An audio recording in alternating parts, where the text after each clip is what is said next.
Skill based gaming के नाम पर गैम्बलिंग का खुलासा। वीडियो के टाइटल से तो दोस्तों आपको पता चल गया है हम किस चीज के, किस ऐप के, किस प्लेटफॉर्म के बारे में बात करने वाले हैं। इस वीडियो में आगे बढ़ते हुए मैं आपको बताने वाला हूं प्रोबो की सिचुएशन। क्या प्रोबो सचमुच में कोई स्कैम कर रहा था या फिर कुछ इलीगल चीजें चला रहा था? ये सारी चीजें हम डिस्कस करने वाले हैं आज के इस शॉर्ट सिंपल वीडियो में। And not just Probo, online gaming act को लेकर जो सुप्रीम कोर्ट में हियरिंग चल रही है, एक और डेट हमको मिली, ऑफिशियल डेट है। तो वो डेट क्या है आपको आगे आगे पता चलेगा इस वीडियो में, तो वीडियो पूरा देखना।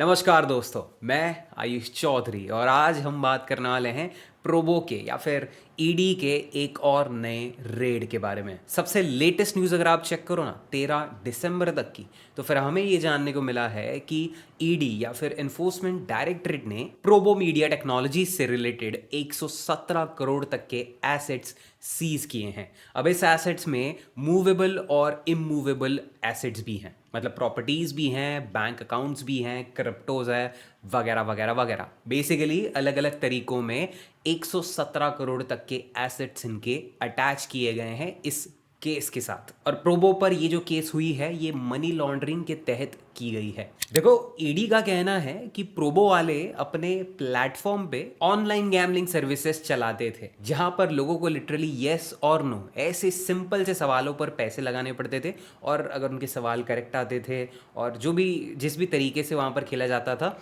उस तरीके से आपके रिटर्न्स बनते थे। तो बेसिकली ईडी कह रहा है कि ये गैम्बल ही है, सट्टा है। और आप भी सोच कर देखो, एक ऐसा सवाल आपके सामने रखा जाता है जहां पर आपको पूछा जाता है कि अगली ओवर में एक विकेट गिरेगा या फिर एक से लेकर दो विकेट गिरेंगे। फिर ऐसे कुछ सवाल होते थे कि आज का टॉस कौन जीतेगा। अब ऐसे सवाल आपको पता है यूजुअली कहाँ दिखते हैं?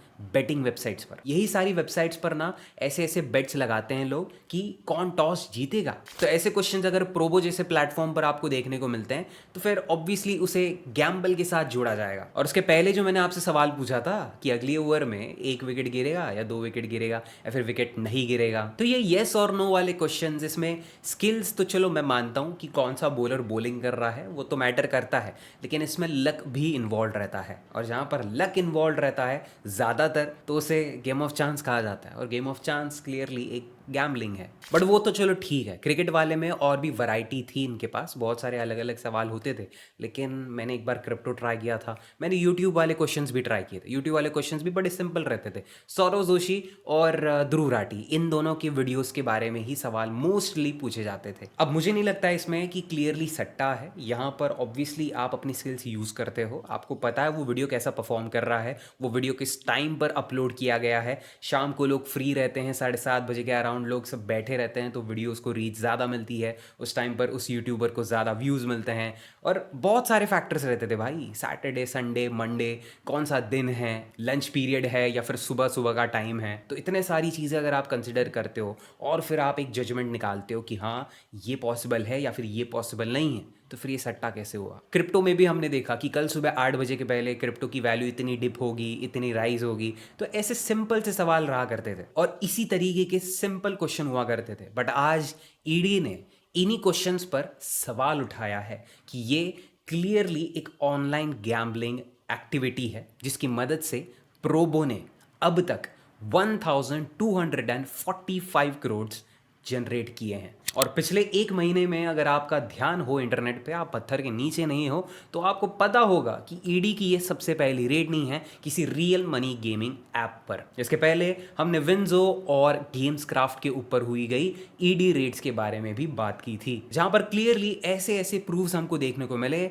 करोड़ों के एसेट्स सीज हुए। और सब कुछ चीज़ें समझने के बाद, लोगों की कंप्लेंट्स के बाद ऐसा लगता था कि हाँ विंजो ने ये डिजर्व तो किया था। बट प्रोबो, उसका नहीं पता। वो आप मुझे बताइए कमेंट सेक्शन में, क्योंकि मैं इतना जानता हूं मेरे पिछले 3 महीनों में जब जब मैं लाइव स्ट्रीम करता हूं सभी के मन में एक ही सवाल होता है, क्या प्रोबो वापस आएगा? Dream11 के तो चलो बहुत रेयर सपोर्टर्स हैं, उस पर बहुत रेयर यूजर्स हैं, और उन्हें तो अभी गेमिंग इंडस्ट्री छोड़ ही दी है, वो सोशल प्लेटफॉर्म बन चुका है, तो लोगों ने तो कंप्लीटली उम्मीद छोड़ ही दी। बट Dream11 के जाने के बाद लोगों का थोड़ा बहुत बचा कुचा भरोसा प्रोबो पर था, क्योंकि प्रोबो पर एक्चुअली लोगों ने लाखों करोड़ों कमाए थे। तो नेचुरल सी बात है कि लोग वेट कर रहे थे और वो डेस्परेट हो गए थे कि प्रोबो कब रिटर्न होगा। बट अभी इस सिचुएशन के बाद प्रोबो का रिटर्न आना थोड़ा मुश्किल लग रहा है, बस थोड़ा टाइम लगेगा। और वो जितना भी टाइम लगेगा, जितना भी वो एक पीरियड है उनका कमबैक होने तक का, उसमें मैं एक्सपेक्ट करता हूँ कि प्रोबो अपने सारे यूज़र्स को अपडेट्स दे कि उनके साथ फिलहाल ये चल रहा है, वो ये एक्सपेक्ट कर सकते हैं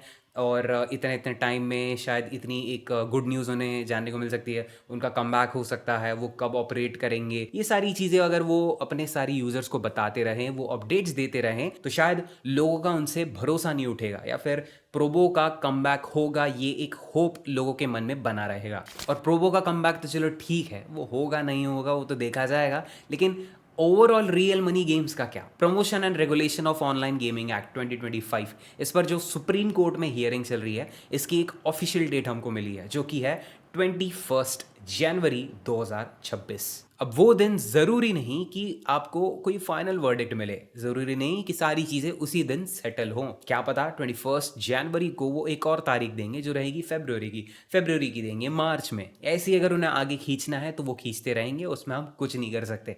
लेकिन मुझे लगता है मार्च तक आईपीएल शुरू होने वाला है और आईपीएल शुरू होने के पहले अगर इन रियल मनी गेम्स का कमबैक नहीं हुआ किसी भी तरीके से, अगर इंडिया में लीगल टैक्स बेस्ड एप्स या फिर रियल मनी गेम्स स्टार्ट नहीं होते हैं, डेफिनेटली 101% लोग बाहर की वेबसाइट्स में जाएंगे, ऑफशोर वेबसाइट्स पे जाएंगे जहां ज़्यादा नुकसान होगा लोगों का। तो होपफुली जो गवर्नमेंट ऑफिशियल्स हैं उन्हें ये चीज़ जल्दी पता चल जाए कि हाँ ऐसा कुछ चल रहा है, लोग अभी भी बाहर की वेबसाइट्स पर खेल रहे हैं और जबकि इंडिया के जितने भी लीगल ऑप्शंस थे वो बंद हो गए हैं, उसके बाद ये बाहर के ऐप्स और वेबसाइट्स और ज़्यादा चल रहे हैं और ज़्यादा कमा रहे हैं। यहाँ पर दो सोल्यूशन हो सकते हैं, या तो कंप्लीटली बैन कर दो कि बाहर की वेबसाइट भी नहीं चल रही, ना ही इंडिया में ये चीज़ अलाउड है, या फिर इंडिया में कोई लीगल ऑप्शंस दे दो ताकि गवर्नमेंट को भी टैक्स मिले और इंडिया का पैसा इंडिया में ही रहे। बाकी आपको क्या लगता है प्रोबो के इस सिचुएशन के बारे में? प्रोबो क्या आपको लगता है कोई गैम्बलिंग ऐप है? यहाँ पर के जो क्वेश्चंस पूछे जाते थे, क्या आपको लगता है वो बेटिंग रिलेटेड हैं, वो गैम्बलिंग जैसे लगते हैं? मैं ये आपसे जानना चाहूँगा कमेंट सेक्शन में, ताकि बाकी लोग भी आपके कमेंट्स पढ़ सके, इस वीडियो को देख सके और समझ सके कि क्या प्रोबो एक्चुअली एक गैम्बलिंग ऐप है या फिर एक प्रॉपर स्किल बेस्ड ऐप है। और जितने भी मेजर अपडेट्स हो सकते थे इस सिचुएशन रिलेटेड मैंने इस वीडियो में आपके साथ शेयर कर दिए हैं और आगे भी मैं करूंगा। तो मेरी आपसे यही रिक्वेस्ट है कि इस चैनल को सब्सक्राइब कर लो ताकि आगे चलते हुए जो भी छोटे बड़े अपडेट्स आते हैं वो आपको जल्द से जल्द पता चले। बाकी वीडियो पसंद आया हो तो लाइक करते हो जाना और शेयर करना इस वीडियो को अपने उन दोस्तों के साथ जो प्रोबो पर काफ़ी अच्छी इन्वेस्टमेंट करके प्रॉफिट्स बनाए थे। और मैं मिलूंगा आपसे अगले ही ऐसे इंटरेस्टिंग वीडियो में, तब तक के लिए टेक केयर दोस्तों एंड बाय बाय। चलो।